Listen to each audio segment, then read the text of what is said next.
When we study government, what are we really seeking to understand?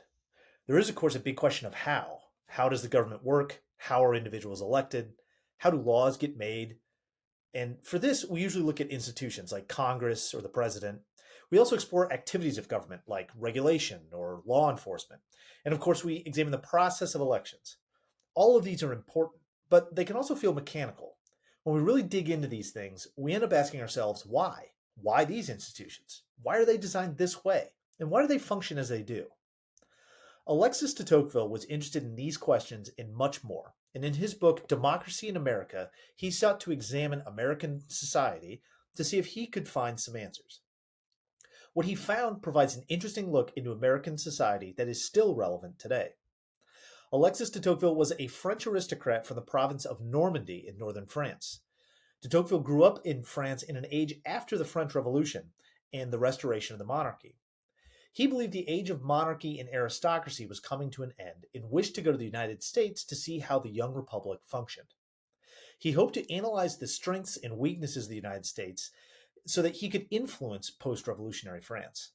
In 1831, de Tocqueville, along with Gustave de Beaumont, embarked on a 9-month, 7,000-mile tour of the United States.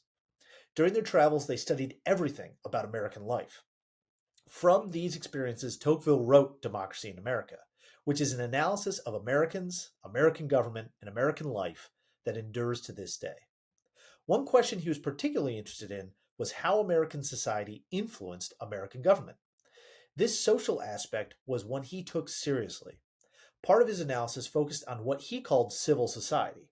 Let's take a look at what de Tocqueville said and see if we can figure out what civil society is and why he thought that it mattered.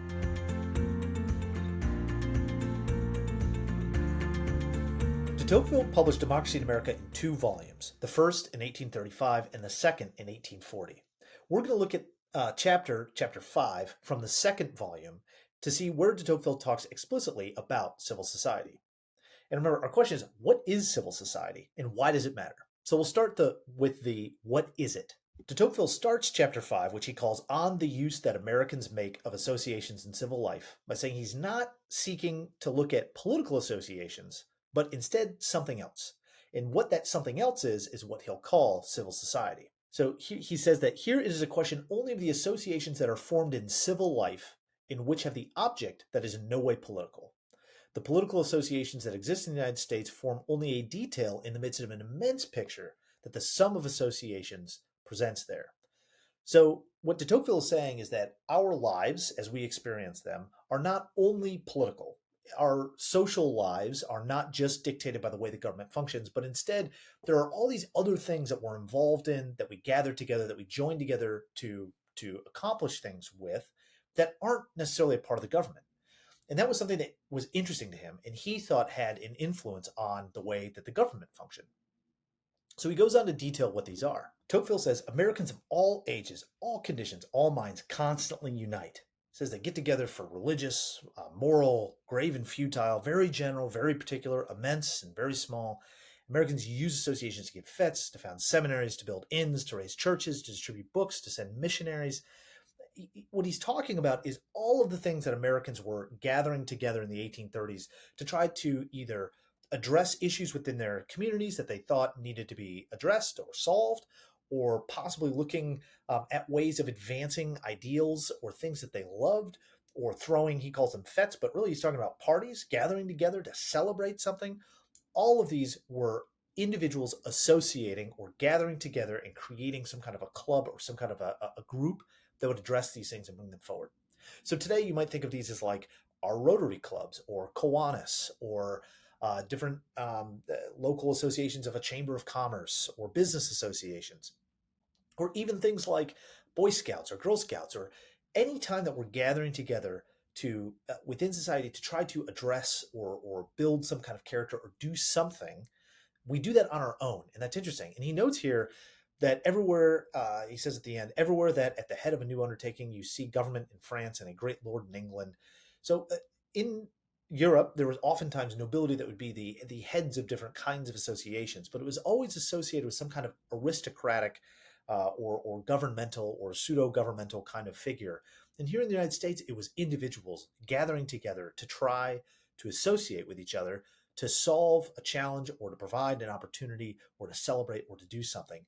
And here he's pointing to that as sort of a liveliness. There's something going on there that is of interest to him, that when he's thinking about democratic society, of people being equal, of being represented in government, there's something about them joining together, even independent of that government, to address these issues, not turning to the government to do it, but doing it of their own desire, their own volition, you might say, to try to associate these things. And that to him is of critical importance. So he goes on to say, in America, I encountered sorts of associations which I confess I had no idea. I often admired the infinite art which the inhabitants of the United States managed to fix a common goal and the efforts of many men to get them to advance to it freely. So the language here can get a little tricky, but he's almost like baffled by the number of associations that he was finding in the United States. There were so many, he couldn't even tell what they all were or what they all did, but they all had these two ingredients. They were working toward a common goal and they were advancing to it freely. There's no one compelling people to try to accomplish these things. There's no one forcing people to be a part of these associations. They gathered together freely on their own and they worked to advance that common goal. So we take a step back and we want to say, well, what is civil society according to Tocqueville? Well, I kind of saw three different elements here. It's groups of people, so they're associations. They're all gathering together to try to do something. They're working towards non-political goals, so they're trying to accomplish something that isn't a political end, but is something that they see in their own community that they want to try to accomplish. He mentioned schools, for example, or sending out missionaries. So perhaps it's a religious goal or a moral goal, advancing some kind of idea that you like. But he talks about celebrations, so you could see it as a cultural group. Maybe it's someone celebrating a holiday from their home country that they had migrated to the United States from, or maybe their grandparents or great grandparents had migrated from, but it's something they keep alive. And then finally, it's that common goal that was important. So they're working towards that common goal, and they're doing so freely. They're not being compelled to do it, but they have a singular goal and they're working towards it together to try to accomplish it. So why does this matter? Why do we care? If we're studying government, what is the point of looking at it in civil society? Well, he goes on to try to address this. And he says, in a democratic people, meaning in a democracy, all citizens are independent and weak. And here he just means weak in terms of, I have one voice and one vote. There's a lot of people out there in the nation. So I can't address all of these problems on my own, but I can gather people together to try to work towards it. They can do nothing by themselves, he says, and none of them can oblige those like themselves to lend them their cooperation. They therefore fall into impotence, meaning just weakness, if they do not learn to aid each other freely. So alone, it's hard for me to accomplish something, but together as a group, we can begin to work towards a common goal and really make a difference in our community. If men who live in democratic countries had neither the right nor the taste to unite in their political goals, their independence would run great risks, but they could preserve their wealth and their enlightenment for a long time. Whereas if they did not acquire the practice of associating with each other in ordinary life, civilization itself would be imperiled. A people among whom particular persons lost the power of doing great things in isolation without acquiring the ability to produce them in common would soon return to barbarism. All right, that's a lot. What's he saying?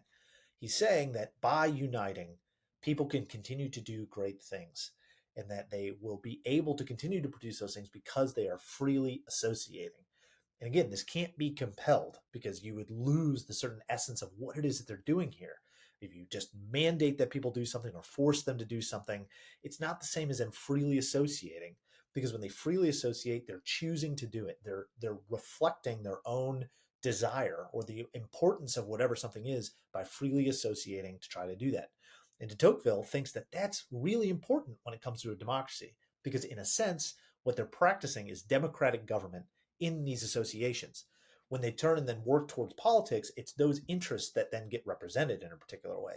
And so civil society forms sort of the groundwork for what the government is sort of helping to maintain, that free association. So government ought to help ensure that that free association isn't disturbed in some way by a particular type of tyranny or some kind of law that would prevent that kind of association from happening.